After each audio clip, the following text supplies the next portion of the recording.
Okay, students, in this discussion, we are going to be looking at a critical question, right? A critical question that I get all the time. And that question is, why study global citizenship? Why do we study global citizenship? That's the question. Now, I get this question all the time, and this is a very legitimate question that students ask because they're in different disciplines and they want to understand how global citizenship is connected to their discipline, right? And there's a good reason for the college saying that all students must take this course. That's why it's mandatory. And the reason for that is global citizenship is so critical today more than ever before because we're in a world that is globalized, increasingly globalized, right? What happens in Canada impacts people elsewhere. What happens elsewhere impacts us in Canada. We've seen many examples of that. We've seen the COVID-19 situation that is impacting everyone in the world. We've seen events even before COVID-19 that impact us, and those events happen in faraway places and so forth. War in Iraq, for example, war in Libya, for example, etc. And we need to be able to understand those events. We need to be able to understand why those events are happening, and the impact they have on us as citizens of this world. We can't just keep living in this world and be unmindful of events around us and so, oh, well, that doesn't really concern me, so I don't need to pay attention. Guess what? We need to pay attention because you're going to be in this world, you're going to be working, you're going to be interacting, you're going to be traveling, and you better know how to analyze events and understand how those events impact you as a citizen. All right. So the first reason is multiple perspectives, right? Multiple perspectives. Global citizenship gives us multiple perspectives, and it says here that guide us towards understanding and experiencing the world more clearly and in new ways, right? In new ways, or ways that we haven't thought about. It allows us and gives us the opportunity to really look at things from different perspectives. Now, again, it's important to understand things from different perspectives. It doesn't matter what that thing is. It could be a dispute between two people, right? If two people come to you and say, "Look, we're having a dispute. Can you help us solve it?" You're not going to just hear one side and say, "Okay, I have all information and this is my decision." That's not how you do it. You hear both sides. You even do further investigation. You talk to witnesses. You talk to, you look for evidence and so forth, and then you're able to make a decision. Multiple perspectives. They give us opportunity to understand events more clearly and to be able to have a good sense of what that event is, how it happened, how we can solve it, and how we can prevent it moving forward. Right? So, multiple perspectives. A critical reason why we study global citizenship. Now, the next reason is critical consideration of many of today's important issues. Critical consideration of many of today's important issues. Now, there are many important issues we are dealing with today. Many important issues like global warming, for example, human trafficking, poverty, hunger in our midst. We have overfishing and global warming. All of those major events happening in our world today. Now, it says, above all, it provides us the tools to be critically aware of our own biases and agendas, right? We all have biases and we all have agendas, all of us, right? So to be aware of those biases and agendas, and not just to be aware of those things, but to make effort to begin to get rid ourselves of those biases and begin to look at things in a more informed and educated way. That's what this means, right? So critical consideration of many of today's important issues. Global warming, for example. What do we know about global warming? What do we know about poverty, homelessness? Who are those that are homeless in our society today? Why are they homeless? What can we do to resolve that issue? Now, do you know that in Canada, which is one of the richest countries in the world, we have a lot of homeless people. In excess of over 300,000 Canadians are homeless. Why is that? In a rich country, we need to begin to understand those things and then begin to analyze those things and begin to see how we as members of society can address those things effectively so that we can help the other person get to the next level. Okay, that's the second reason. We study global citizenship because it gives us critical consideration of many of today's important issues, and I've highlighted some of those issues for you. The third reason ties with the first, which is big picture thinking, right? It builds the practice of big picture thinking, and this is needed to contextualize world events and to understand implications that may motivate political and social action through positive engagement. Very, very important. The big picture thinking is so critical, and that is the global thinking that we are talking about. Global, to have a global perspective. And to have a global perspective means you are seeing things from different perspective. You have different big picture thinking, and that big picture thinking then that brings solutions, brings benefits. I'll give you an example. Right, in 2015, there was the Pan Am Games in Toronto. The Pan Am Games are games of countries coming together in North America and South America and the Caribbean, and just like an Olympics but a smaller version. It was hosted in Toronto. Now a lot of people say, well, why do we spend so much money to host all of these athletes coming from different parts of North America and South America and the Caribbean, etc.? That's a lot of money, etc. But somebody who's thinking big picture would say, wait a minute, yes, we're spending all that money, but take a look at this. We have tourism coming as a result of that. We have reputation coming as a result of that. We have image coming as a result of that. These athletes come here, they go back to their countries, they have a very good image of Canada, and that's good for our country, etc. That's big picture thinking, right? And we need to begin to look at things from that perspective. Again, not just to be single-minded, but to be open-minded and to consider all aspects of a particular event, and make sure we are understanding the implications, the full implications of that. All right. So the fourth reason then is interpersonal skills. And I like this very much because this is a very important skill in today's workplace. It develops interpersonal skills, the intangible qualities outside of a person's technical expertise that make up one's unique approach to interacting with the world. Interpersonal skills so critical today, right? Because it allows us to interact effectively with others. A lot of people today don't have interpersonal skills because of social media. They're always on the social media platform. They're not interacting. You have roommates, instead of talking to each other, they're texting each other. They say, hey, you want to go for lunch? Hey, you want to cook today? And so forth. People are not talking anymore, right? And interpersonal skills are just going away, just dying.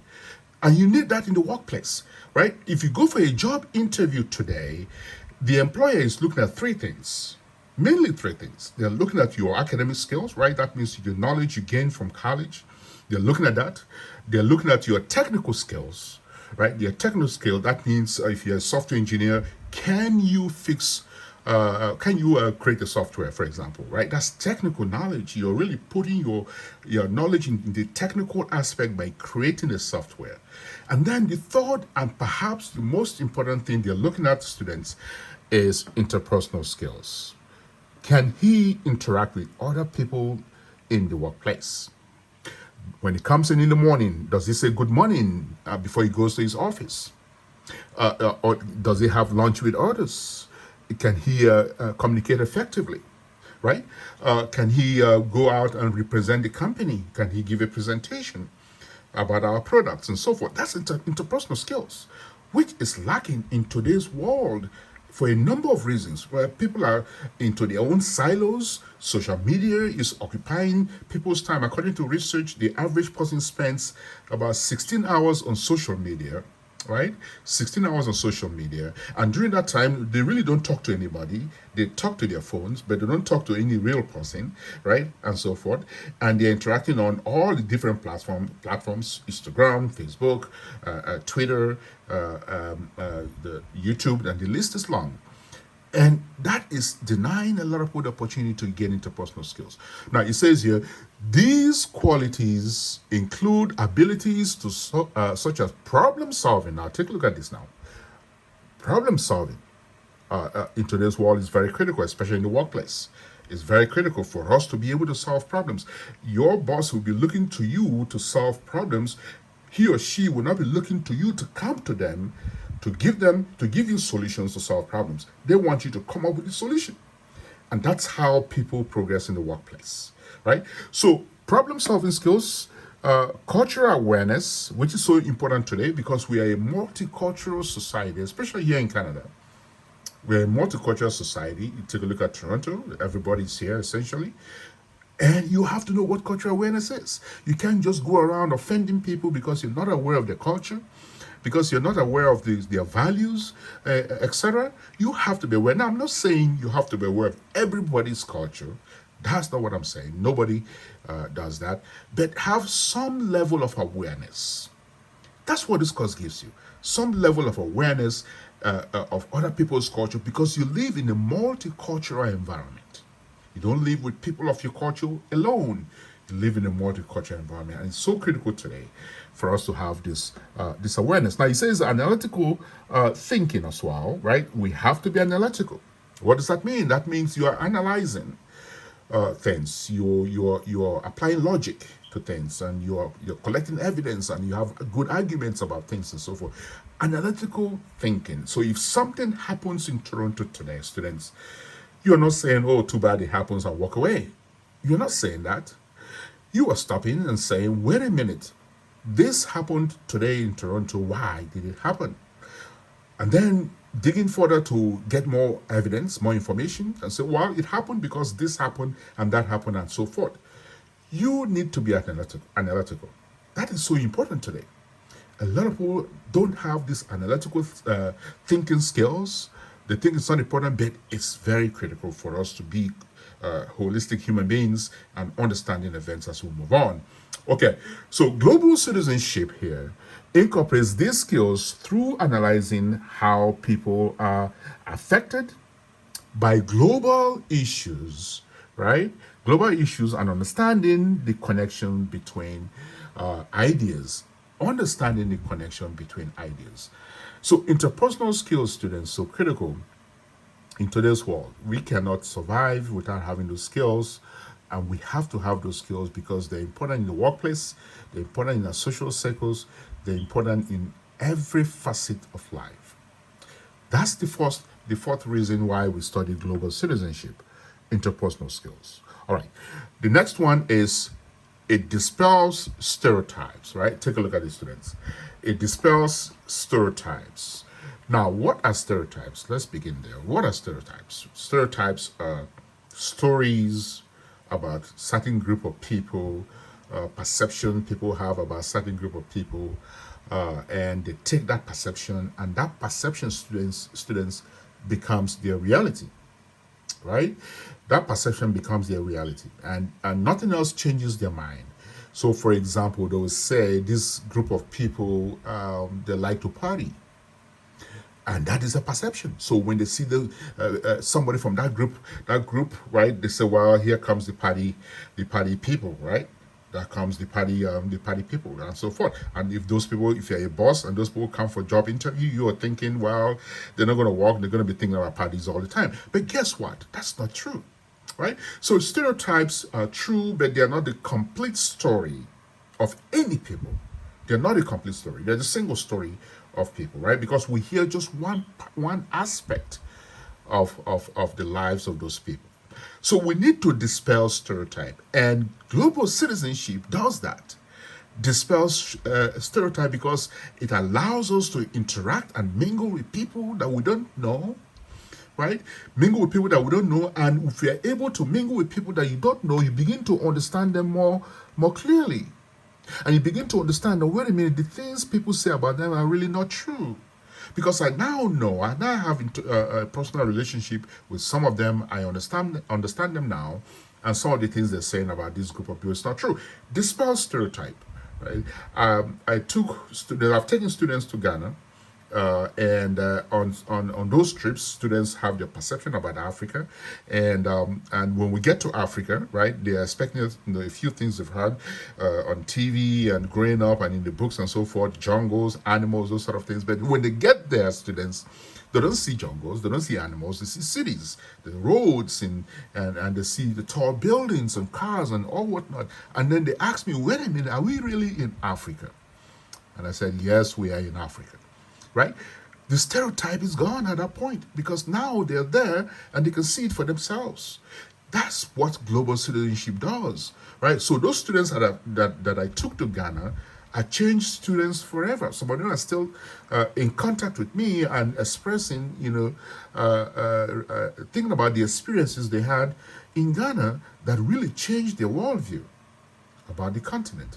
That's what global citizenship does. It says here it dispels stereotypes through learning about marginalized people around the world, and it provides opportunity to challenge all age assumptions, right? All age assumption, and we have many assumptions today in our world, many assumptions today in our world that we're dealing with. So we need to challenge those assumptions and begin to understand why we have those assumptions, but more importantly, what we can do to move past those assumptions. A lot of people are living with old assumptions in the society today and not questioning why we have them. It's important to question. It's not everything you read that you believe. It's not everything you hear on the media that is true. You have to question.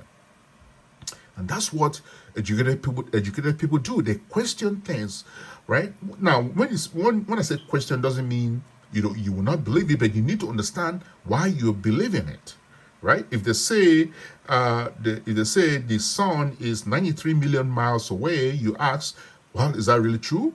What is the evidence? Where is the evidence? Let me take a look and see. You don't just take somebody else's word for it. You do your own independent research. That's what this means, right? So we need to challenge all age assumptions and to assess one's personal heritage through self-reflective practice. Very, very critical. All right. So this spelling stereotype, then, students, is the fifth reason we study global citizenship. Now, let's take a look at the sixth reason we study global citizenship, and that is reflective practice. Reflective practice, right? So all of us reflect, students. If you're alive, if you're thinking, you're reflecting. Everybody's reflecting. Everybody thinks. All of us think. If you're alive and breathing, and everything's working well in your faculties, you're thinking, right? Oh, should I take the bus today? Should I ride my bike today? Should I wear jeans today? All that is a thinking process. Now, here we say reflective practice. Now, let's take a look at this a bit closely. It says Canadian employers also want to hire people who can make meaningful contributions to the workplace, right? And their contributions can be made on a personal, team, organizational, or industrial level, right? On many levels, you are making contribution. Now, here's the point. In order to contribute, however, one must first look at how things are currently done. That's reflection. You reflect on how things are done. Now, all of us reflect. Now, some of us may not know that we're reflecting, but you're reflecting, right? Oh, why did I quit from that job? That's reflection. Right there is reflection. Oh, I should have done that assignment. Now I have a D instead of a B. That's reflection. You're reflecting, right? You're reflecting, and then that reflection then gives you opportunity to change moving forward. You've learned from your mistakes. You've learned from your experience. You move forward. So it says here, by observing an existing practice or procedure, one can notice what works well, right? What is happening, what's working well, and where improvements might be needed. Where do we need to improve, right? And again, life is all about improvement. Personal improvement, professional improvement, social improvement. We're improving all the time. We are all improving all the time. Today you have one computer. 3 years from now you have a different computer, which is hopefully better than the one you have. That's improvement. And that's a result of reflection, students. Right? Then it says these observations may lead to development of new ideas that can be tested. So when we reflect, students, we develop new ideas. Those ideas can be tested. If they don't stand the test of time, well, we abandon them, move to the next one. It's an ongoing process, and global citizenship allows us to do that because it challenges us to take a look at our experiences, to examine ourselves, to be introspective, and to begin to understand why we do the things we do as individuals, as professionals, as members of society, right? As citizens, responsible citizens, etc. This is so critical today. especially in the workplace. Employers are looking for people that can reflect, that can think, that can enhance the workplace, people that can come up with solutions, not create problems, but come up with solutions that will move the workplace forward. Okay, the final reason why we study global citizenship, students, is this right here, number 7, the seventh reason. Because it allows an individual to see interdependence of nations and the interconnectivity of human activities, right? And this is highlighted here. So let's take a look at this again. Interdependence of nations and the interconnectivity of human activity that provides the impetus means reason, right, to advocate for disempowered peoples of the world. Now, this is a very, very important reason to study global citizenship, because now we know that the world is interdependent, interdependence of nations. COVID-19 has taught us this lesson, where all the countries are depending on each other for vaccine, right? Canada is depending on the US for vaccine, depending on COVAX for vaccine.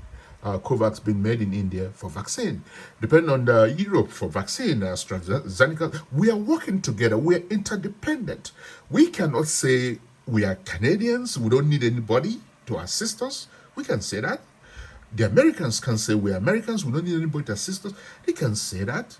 No country can say that today, right? Maybe 50 years ago, yes, but today no country can say that. Why? Because we are all tied together at different levels. We are tied together on the economic front.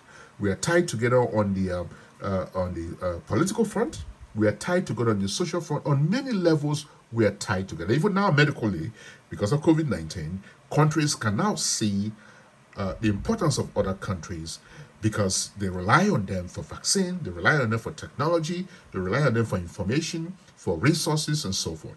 See what's going on around the world, and people are shipping resources to different parts of the world that are badly hit by the COVID-19 pandemic. That is interdependence. So interdependence of nations and the interconnectivity of human activities, right? So we are traveling. That's what this means. We are connected as human beings as well. We are connected on many levels, on the societal level, students, on the global level as nations, and on the individual and personal level as well. We are connected, right? Because we are traveling and we are interacting with people around the world. That's interconnectivity. And then it says, it means to speak against injustices around the world and be aware of process of policy formation, right? So we have to speak against injustices because we are connected. If somebody is being oppressed somewhere else, well, you can just say, well, that's them, that's not me. We can't say that anymore, because if they are not happy, you cannot be happy. Because we are connected. Somehow you send money to them as a country, and that's your tax dollars, right? Your tax dollars that should be going to build roads and schools in your community, going to somebody else in a different place. That's how it impacts you. That is how you are impacted. So you have to be concerned to solve that problem, right? So we have to be against injustices around the world and be aware of the process of policy formation, to understand people of diverse culture and to learn from interactions with them. This is so important, to learn from interaction with them. Finally, it also includes the acquisition of an acute sense of empathy that informs social action not only in one's immediate environment but around the world. This word is so critical, empathy, so critical, because we put ourselves in somebody else's shoes and we say to ourselves, well, if this was me, what will I do? How will I react, and so forth? It's empathy that makes us become global citizens, that makes us travel around the world to help people, because we don't want to see them suffer. We don't want to improve their lives. We want to take them to the next level. That's empathy. And global citizenship gives us that ability, gives us that opportunity to really impact the world in different ways. So now we understand the 7 key reasons why global citizenship is important. Let's take a look at them very quickly before we wrap up. Why we study global citizenship, please take note of this, very critical. The first reason is it gives us multiple perspectives to look at things, not from the single story lens. but from multiple lenses, right? It gives us critical consideration of many of today's important issues, global warming, for example, climate change is another, human trafficking. It allows us to look at those things critically. Big picture thinking. We have to be big picture thinkers. Interpersonal skills. We need that in today's world to be successful. We need to dispel stereotypes, right? Dispelling stereotypes is so critical because we want to be able to be fair to all human beings, all people. And then, of course, reflective practice. And finally, allows us to understand the interdependence of nations and how we as human beings, we are connected at the individual level, and how we can stand against injustices and promote peace, equality, and a just community. Okay, so we end it here, and thank you for listening to this video.